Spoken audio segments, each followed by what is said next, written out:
Let me be very clear that I am not proud of having made this next move. I have no excuse except my own weakness. After Margot's truth bombs, I tried to find a quick flight back to LaGuardia or JFK, only to discover my work privileges had been revoked. I wasn't on the no-fly list exactly, let's not be that dramatic, but it did mean I had no access to any discounted flights, and finding something last minute over Christmas was definitely not in the budget for this little bird. Hey now, you can pour more than that, Mr. Bartender. You want me to keep spilling? You keep pouring. Thank you.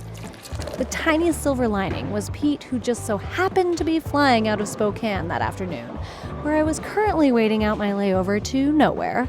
If I had to choose between doubling down on my loneliness or hitching a ride with the world's douchiest distraction, I had to choose the latter. I'll have a Hugo Spritz. Oh, you don't do those here. Okay, I'll have an Aperol Spritz. No? Oh my God. Have you ever been dumped by your best friend? What kind of tonic would you recommend for that? A $14 draft beer? This is worse than getting socks. Yoo-hoo! Hey, Maya! Hey, there's my damsel in distress.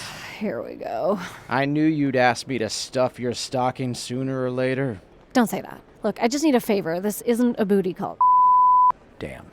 Wait, are you drinking? It's 9 a.m. Are you judging me? It's an airport and I've been here all night. And it's Christmas. Time and space mean nothing. I'm having a rough time. I was visiting a friend and... You couldn't stop thinking about our last bathroom boink, so you had to message me for round 2, huh? I got called out by HR.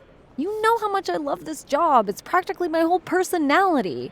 And I'm everyone's favorite. No one cares about flight attendants. You're just gophers in between bathroom breaks.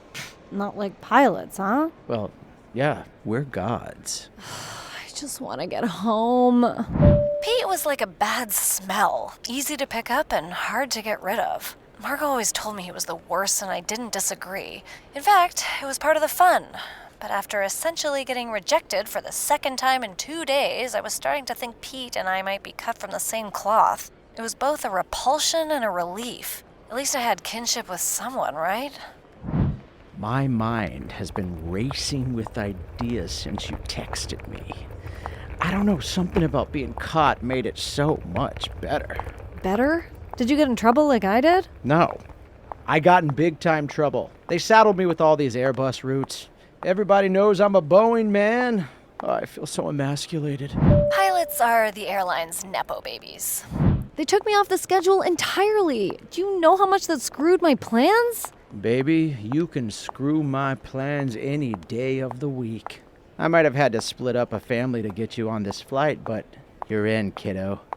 You're in. Good afternoon, holiday passengers. This is Flight 569 from Spokane to JFK on Maya Airlines. We are now inviting passengers who have no business flying with us on the busiest week of the year to begin boarding at this time, especially passengers who give zero fucks about their friends and family. Please have your identification ready so we can confirm your dwindling moral compass. Regular boarding will begin shortly. Thank you.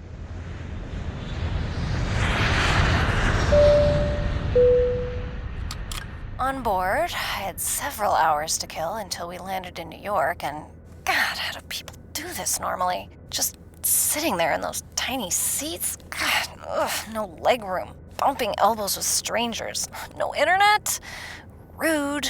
I should have spent the time reflecting on all my moral failures of the past few days. Harassing Vernon, forgetting Margot, ignoring Mom, calling Pete again, and now maybe ruining Christmas for some random family. Ugh, that was bad.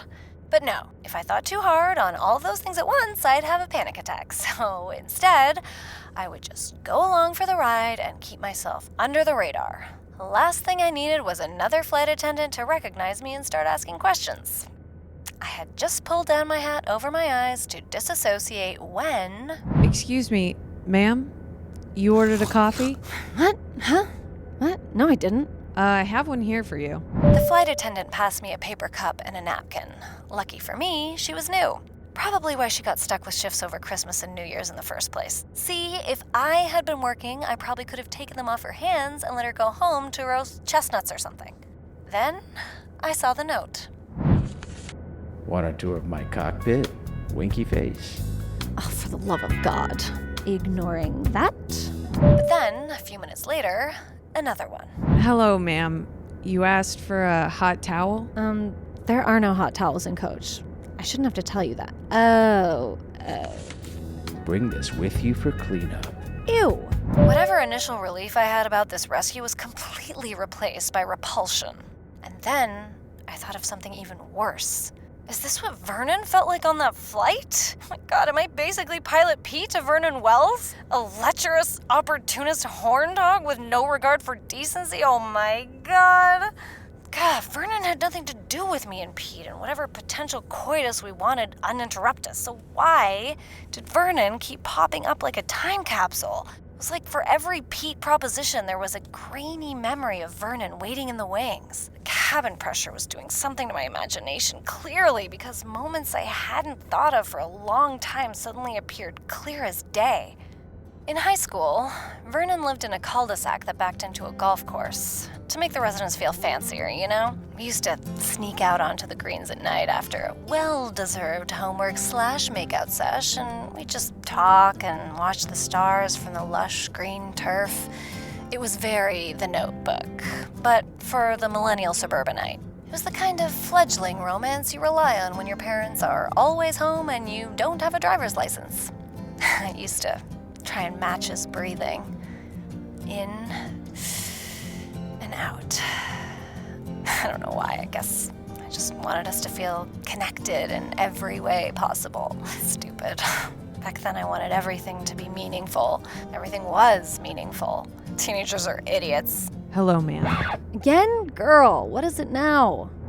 The poor flight attendant shyly passed me a duty-free menu that Pete had defaced with drawings of stick people doing unmentionable things. He was resorting to drawing sexual hieroglyphics for me like a caveman. In another hour, he might come right into the aisle and act out a mating ritual like some obnoxious bird of paradise. The man was a menace. But maybe this was my cue to escape. I could stay seated and toil over the painful relics in my long-buried emotional vault, or I could meet Pete in the bathroom for an encore and keep skipping stones on the surface of my feelings. Which one do you think I chose? Well, isn't this a cozy little ensuite? I didn't know an Airbus had a private pilot's quarters. Finally!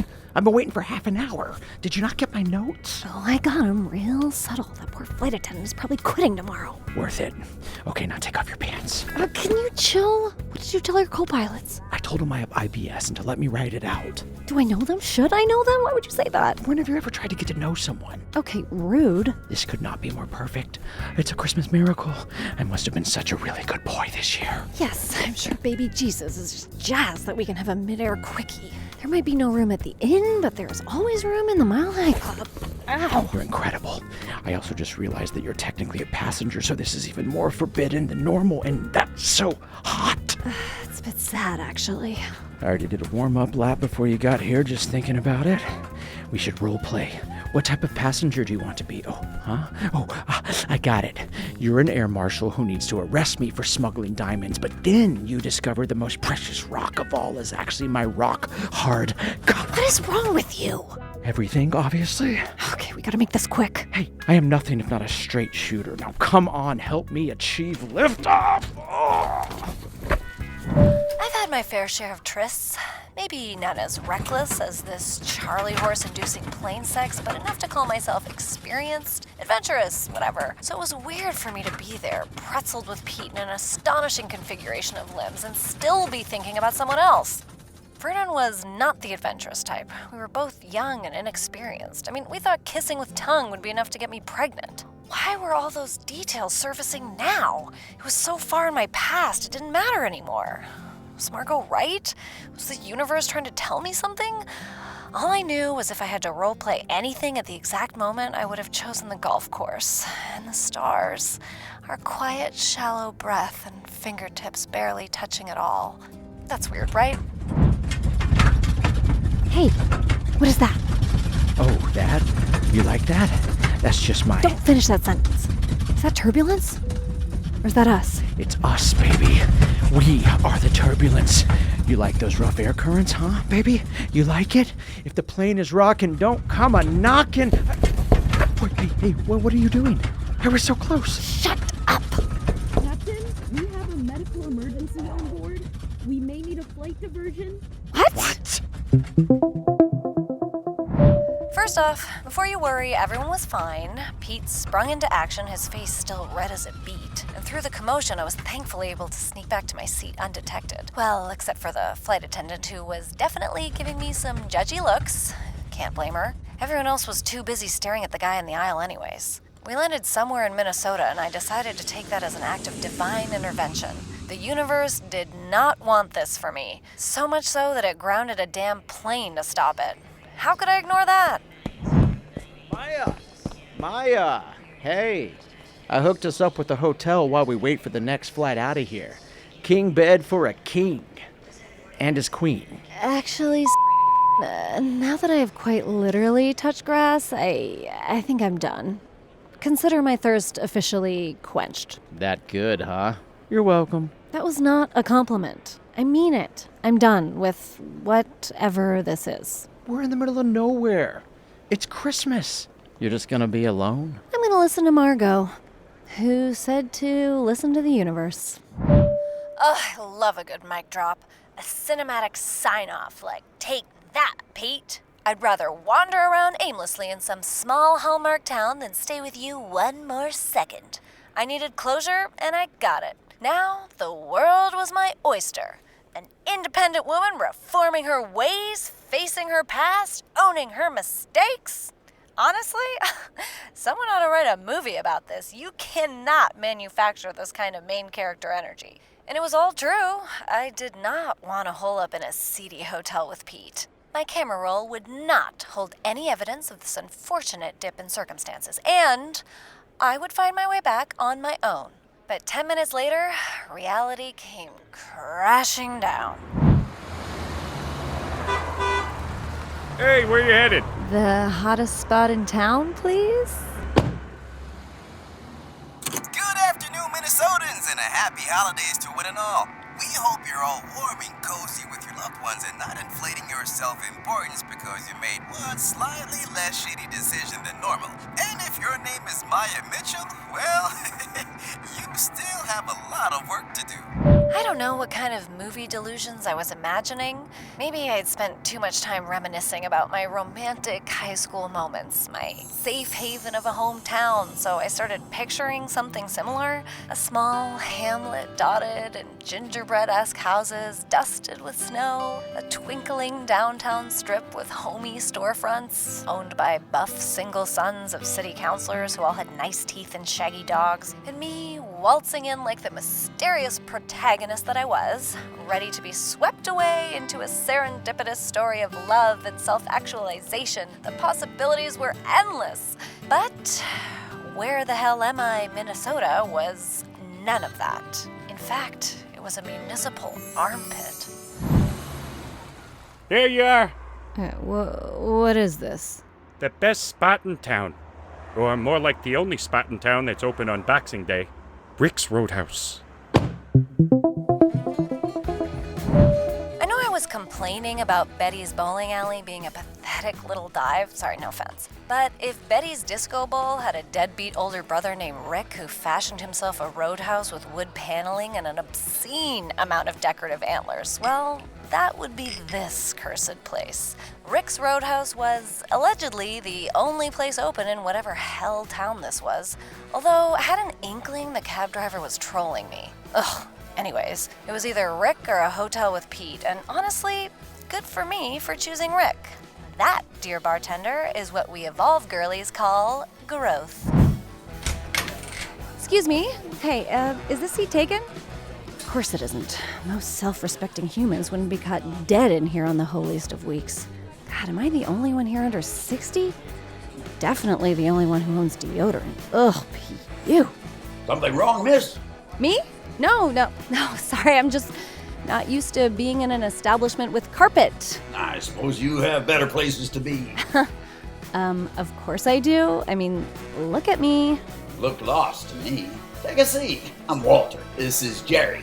Hey there. We are indeed over 60, and we both own deodorant. You want to tell us a bit about yourself? Not really. This clearly isn't a Netflix original.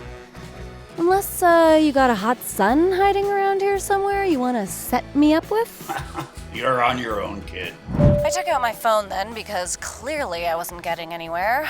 The first thing I did was pull up Vernon's profile, of course. I've been refreshing it periodically since we landed. Why was I fixating on a profile that hadn't seen life since 2016? Because I needed something to hang my attention on that wasn't... Oh no. Please record your message. Well, Merry Christmas again, Maya Papaya. I imagine you're somewhere magical, and I missed you. Rockefeller was neato. I can't believe I had never seen it before. Wish you were there to show me around. Maybe next time. Voicemail deleted. It was enough to send me over the edge. Hey, Vernon. Merry Christmas. So crazy running into you mid-air, and so sorry if I made you feel weird. I did not read the room. I know, right? Was that not amazing? Solid apology. No excuses, just righting my wrongs in writing. Owning up to my behavior. Boom. Sent. My soul was ready to be cleansed. Now, dearest bartender, what would you have done if you got a sincere message like that from an old flame on Boxing Day? You'd probably say, hey, no worries, I was having a bad day, holiday stress, and I overreacted. Let's grab a drink when I'm back. But no. A few minutes later, I saw the red receipt pop up under my message. Great! Here we go. Round 2 is about to begin. I waited for those 3 little dots to appear. Vernon is typing. But was Vernon gonna type? Vernon was not gonna type? My olive branch was not only denied, it was ignored, and that was worse. Did I leave it? Did I cut my losses and slap on some holiday cheer? Of course not. I can